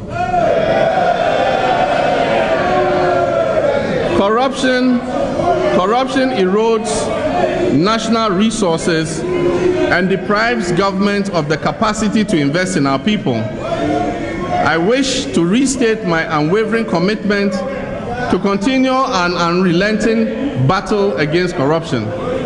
We'll fight this battle on two fronts. Firstly, to put in place the measures to prevent corruption, and secondly, to pursue and punish corruption wherever it occurs. Mr. Speaker, in the past year, our commitment to the fight against corruption has been manifested in the actions we have taken. We set up the Sole Commissioner Office to investigate cases of judgment debt. We eagerly await his report and would work with it to ensure that we get rid of this huge drain on our public resources. Mr. Speaker, while we await the completion of work by the Sole Commissioner for further action, I've asked the Honorable Attorney General to vigorously defend all actions brought against the state in this regard. Government has successfully defended claims filed against government both within and without Ghana, and thereby halting the payment of sums in excess of 1 billion Ghana cedis. Last year, we set up investigative committees to look into various allegations of corruption. This was a departure from the past, when other governments refused to investigate corruption. We have the courage to investigate and expose corruption. That is not the tradition with other governments. We published the reports of the investigative committees, and the Attorney General and EOCO are proceeding to act on the outcome of their investigations. Mr. Speaker, we completed and launched the Code of Ethics for Public Office Holders. This code provides guidance to public officers in matters such as conflict of interest, abuse of office, and how to conduct themselves. I'm sure if the District Chief Executive had read it, he wouldn't have said chair. He wouldn't have gotten angry because of chair. Mr. Speaker, I also announced supplementary measures to stem corruption, including the cancellation of the convention of being able to purchase one's official car or residence at the end of public service. We have embarked on a registration exercise of government vehicles in order to prevent their misuse or theft. I've made submission of reports of Audit Report Implementation Committees, ARICs, a part of the performance criteria of my ministers and their chief directors. I've asked the Attorney General to pursue prosecution of persons indicted in audit reports for the misappropriation of public funds. For more transparency in procurement, we have directed for sole sourcing applications to be justified to Cabinet by ministries, departments, and agencies before submission to the Public Procurement Authority. Mr. Speaker, we have presented many pieces of anti-corruption legislation to this House for your consideration. the National Anti-Corruption Action Plan and Strategy has been laid before this House as part of a series of anti-corruption legislation, including the Anti-Money Laundering Amendment Bill 2013. You haven't seen that one too. The Conduct of Public Officers Bill 2013, the Whistleblowers Amendment Bill, and Mr. Speaker, the Right to Information Bill. All these bills are before this House for consideration. Mr. Speaker, but let me say on a serious note, the existence of corruption in our country must not be a political baton with which we clap each other on the head every few years instead of confronting the problem frontally. Corruption is not a problem that begins and ends with one government. It is pervasive and virtually institutionalized. It does not therefore help to segment corruption because it does not segment the harm that it causes to society. It hurts society as a whole, so the fight against corruption must be holistic. The Attorney General, Mr. Speaker, has received my full encouragement of support to deal firmly with cases of corruption, no matter under whose watch these acts of corruption occur.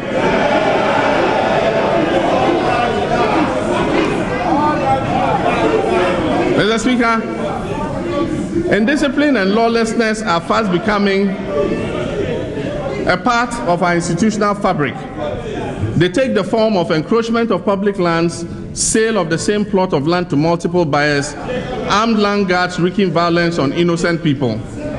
All these problems are becoming endemic in our society and are being exacerbated by our growing urbanization. Part of the problem is associated with the negligence of heads of public institutions whose mandate it is to regulate these practices. In some cases, these very institutions condone and connive with the offenders, thereby appearing to provide legitimacy to their actions. Recently, there has been a spate of demolitions, some ordered by the courts and others carried out by state agencies to evict squatters or encroachers from public lands. Ultimately, these demolitions create hardship for our citizens. Public institutions have a responsibility to act in a timely manner in protecting state-owned lands, and must do so. It doesn't help to go to sleep on one's rights only to suddenly awake one day and seek to enforce those rights by measures as drastic as demolition. I've therefore tasked the Minister of Interior, the Minister of Local Government, and the Minister of Lands and Natural Resources to develop guidelines to regulate demolitions that are in conformity with the laws and statutes in such a way that they respect the rights of the citizen and at the same time hold relevant public institutions culpable for their inactions at the outset of the program. We will strengthen our public institutions to make them more transparent and public-friendly. Mr. Speaker, the fight against crime is being vigorously pursued by our security services. In pursuit of this, the Ghana Police Service, with the approval of government, started the visibility and accessibility patrols alongside community policing, 10 city systems, and street policing strategies. The 4 police units also established to deal with public order management. Mr. Speaker, and I know you will all not deny this, I am happy to report that there has been a steady reduction in crime with the introduction of the police visibility patrols.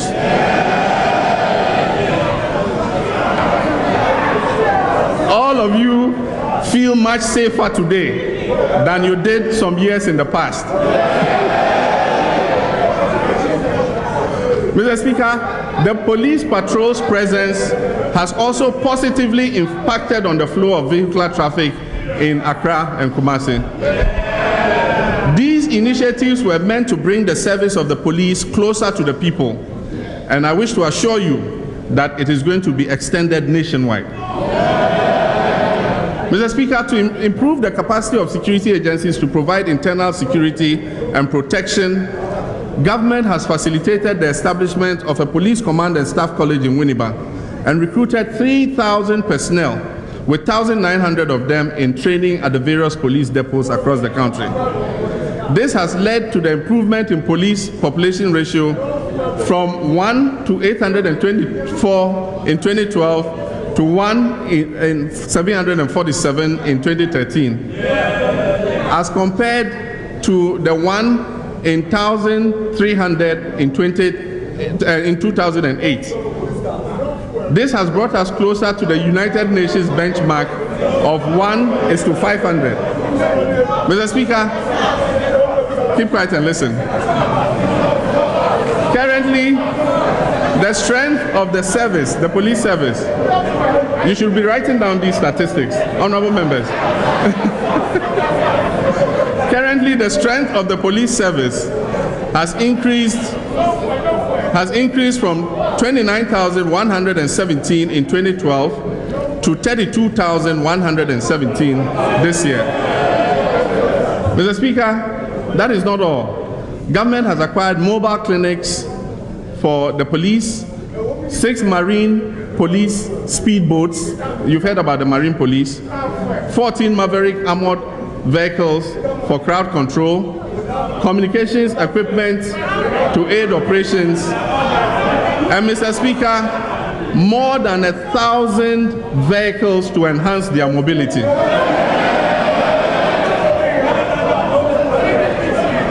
Mr. Speaker, high on government's priority is the fight against trafficking in and the use of illicit drugs.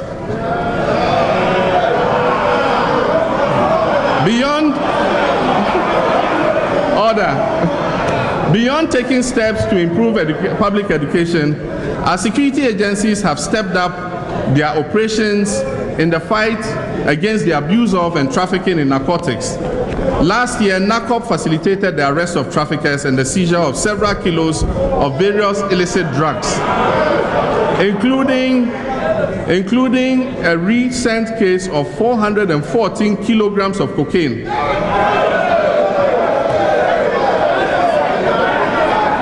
Yes, with an approximate street value of 115 million Ghana cedis. As part of our strategy to arrest the drug menace, the NACOP has been facilitated to open 8 additional regional offices, for which they have recruited 250 personnel who are currently undergoing training. Government has also initiated a draft narcotics control bill to replace PNDC Law 236, which established the Narcotics Control Board. Mr. Speaker, Ghanaians have proven time and time again that we're peaceful and harmonious people with no desire or tolerance for war or violence. We don't want all die be die. Even, Mr. Speaker,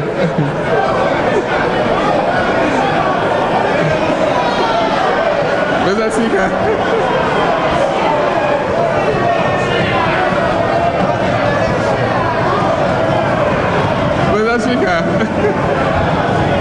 Honourable members have limited it. Even as our neighbors were engaged in civil unrest and bloodshed for lengthy periods of their history, we did not allow it to spill over into our land. Within our borders, there existed perfect peace. Mr. Speaker, government will do everything possible to ensure that this continues to be the case. We will continue to work with the National Peace Council to ensure a resolution of conflicts and bring lasting peace to areas that have been going through conflict. We will continue to support the National Peace Council to deliver on its mandate. Mr. Speaker, I'm coming to the armed forces. Our armed forces continue to earn praise for their professionalism and performance both within the country and abroad on peacekeeping missions to which they are deployed. Despite the esteem in which our armed forces are held, Mr. Speaker, the equipment and logistics position of the armed forces was very pathetic.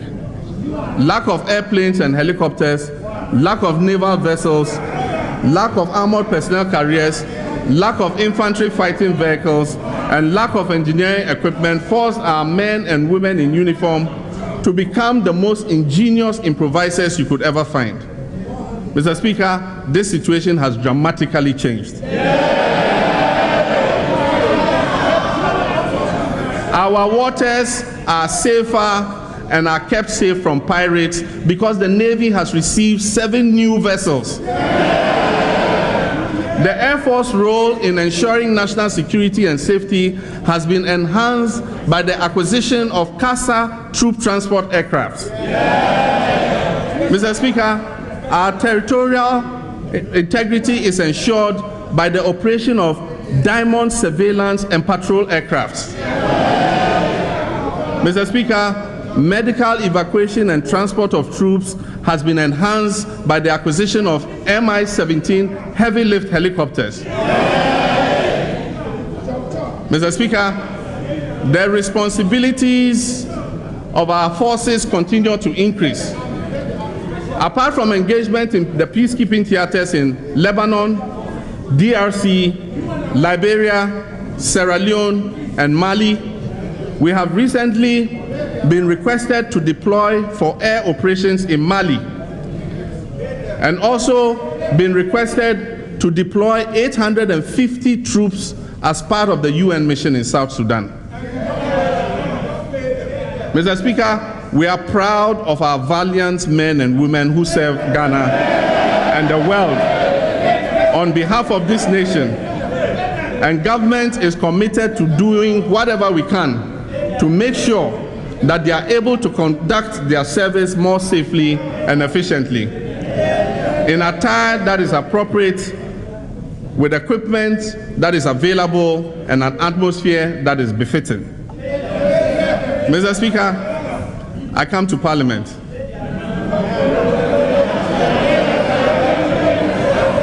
Mr. Speaker, Ghana enjoys substantial praise for both nationally and internationally, and has earned an enviable reputation as a burgeoning democracy, in large part because of our strong parliament.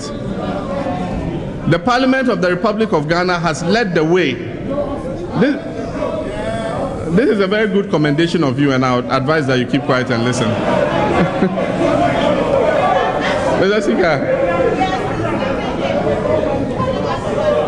Mr. Speaker, the Parliament of the Republic of Ghana has led the way in groundbreaking procedures and practices, becoming the hub of many parliamentary networks. Strengthening Parliament is therefore crucial to strengthening our democracy. Mr. Speaker, I will continue to work to enhance the dignity and respect of this august House.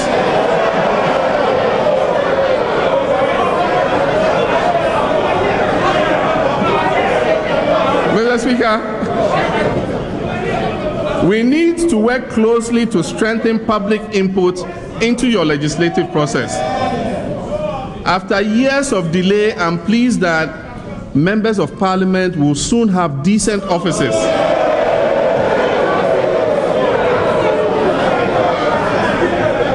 Mr. Speaker, I thought you say Bohobium. Mr. Speaker, I am pleased that members of Parliament would soon have decent offices from which to conduct their business. Mr. Speaker, the days of using the trunks of our cars to conduct business will finally be a thing of the past. Mr. Speaker, when I was a member of this House, we used to conduct our business from the trunks of our cars. I said this Parliament is going to receive decent offices.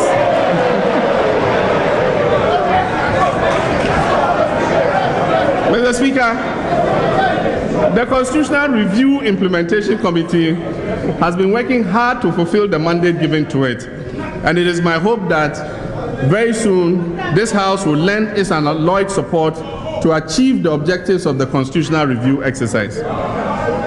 Mr. Speaker, work is going to commence on the reconfiguration of this chamber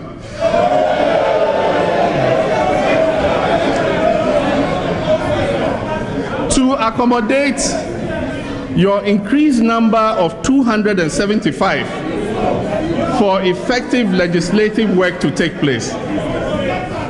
Mr. Speaker, when this is done, it will make you more comfortable. Ghana's decentralization process has been acclaimed across Africa as one of the most far-reaching on the continent. We have continued to deepen administrative decentralization and made significant headway in the area of fiscal decentralization, and I'll be finished soon. By putting more power in the hands of our people at the local government level, we would be empowering our people to take their destinies into their own hands. It will make us better able to handle the enormous issues of sanitation and pollution that are threatening to engulf us. This will enhance efficient use of natural resources and give our people a better stake in the progress of our nation.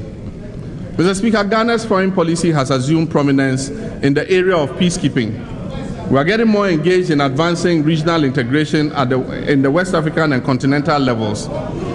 In 2013, we were instrumental in the successful efforts of ECOWAS and the international community to achieve a peaceful resolution of the conflict in Mali. We continue to be actively engaged in several peacekeeping initiatives in the region and around the world. Our people have provided us full support for these initiatives, and our citizens are proud to belong to a nation that helps in the resolution of conflict and the promotion of democracy across our continent.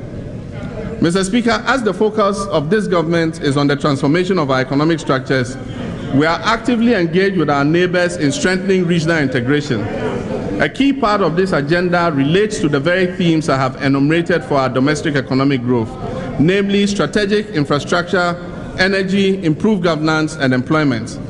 Ghana will continue to champion regional integration and African unity. We see the transformation of Ghana's economic structure as integrally linked to the emergence and fortunes of a viable West African market, with an overall population of more than 250 million people. Mr. Speaker, most nations have accelerated their economic development and transformation by harnessing the contribution of their diaspora. People of African descent made key contributions towards Ghana's independence, and Ghana continues to benefit from the contributions of Ghanaians and non-Ghanaians in the diaspora. The Ministry of Foreign Affairs and Regional Integration has now established a fully fledged Bureau for Diaspora Affairs as a national platform for diasporan engagements, migration, and development. This new outfit possesses the enhanced capacity as well as the mandate to coordinate the work of stakeholder institutions and mainstream their contribution into our national development. Many hundreds of highly experienced and qualified Ghanaians who have recently retired from the UN system, for example, are also standing by to assist us in our transition to middle income status. These are refreshing new directions that our foreign policy will begin to address as we embark on this journey of transformation. Mr. Speaker, in conclusion, Mr. Speaker, Vice Omre.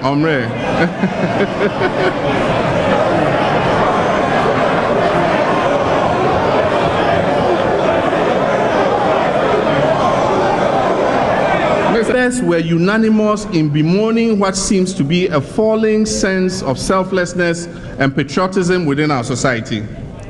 We discussed at length the topic of responsible citizenship and wondered whether that value had somehow been lost to the political divide that has swallowed so much of what once joined us together.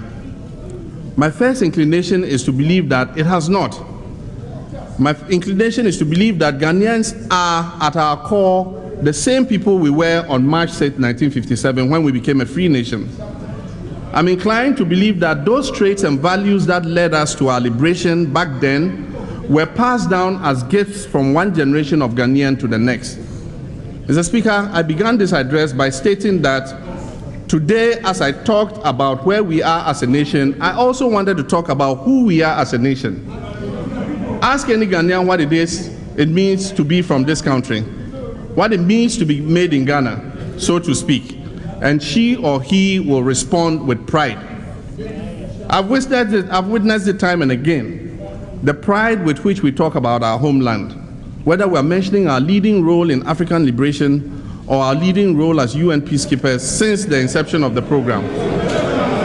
Mr. Speaker, when we talk about Ghana, there is so much to share from our rich culture and our numerous languages, from our foods and our folklore, from our music and our dance, and from our heritage and our traditions. Mr. Speaker, there is a reason why day after day, flights destined for Ghana are filled to capacity with tourists and volunteers and NGO workers. There's a reason why so many black people in the diaspora with no immediate Ghanaian lineage rename themselves Kwame, Kofi, and Kwesi, or Ajua, Abna, and Ifia. Mr. Speaker, the world loves Ghana because we also love Ghana. But the instant we allow ourselves to fall prey to the pettiness of politics and the small-mindedness of doomsayers and people who actively wish for the failure of any action or policy intended to lift Ghana up, we turn our backs on that love, and in so doing, we betray our own homeland. Mr. Speaker, Ghana is bigger than any of us. Ghana is bigger than any of our political parties. Ghana belongs to its people. Ghana belongs to the members of those 74,000 households who will now be able to eat because of the cash grants given to them by LEAP. Ghana belongs to the children who are now able to attend school. Ghana belongs to the new teachers who are now being trained. Ghana belongs to the villagers who now have potable drinking water. Mr. Speaker, Ghana belongs to our black stars. Ghana belongs to our black queens and other representatives in the arena of sports. Ghana belongs to our business leaders and entrepreneurs, and these enterprising young people who are creating jobs and working to strengthen our economy, to innovate people like those of us seated in this house today. Mr. Speaker, Ghana belongs to the Kate Papafius of this world. Ghana belongs to the Frankedus of this world. Ghana belongs to the Michael Hinakus of this world. Ghana belongs to the Alhaji Mohammed of Agbeve Herbal Center. Mr. Speaker, Ghana belongs to Tony Senaya of Horseman Shoes. And Ghana belongs to Magnus Nunu of Sachet and Bottled Water Producers. And many, many, many more like them. Mr. Speaker, but most of all, Ghana belongs to you. The people who get up every day and do their best to earn a living, to maintain their households, to feed and educate their children, to care for our elders, and to be a functional part of our communities. Mr. Speaker, your love of this country matters. Your service to this country can make a difference. Mr. Speaker, I must believe that we are still a patriotic society with citizens who feel a sense of responsibility to their nation. Mr. Speaker, we must all rise to the challenge of transforming Ghana, because if not us, who will do it for us? Mr. Speaker, we cannot falter. Mr. Speaker, we cannot falter, and we must not be afraid, because God is on our side. And the Holy Book says, if God be for us, who can be against us? I thank you for your kind attention.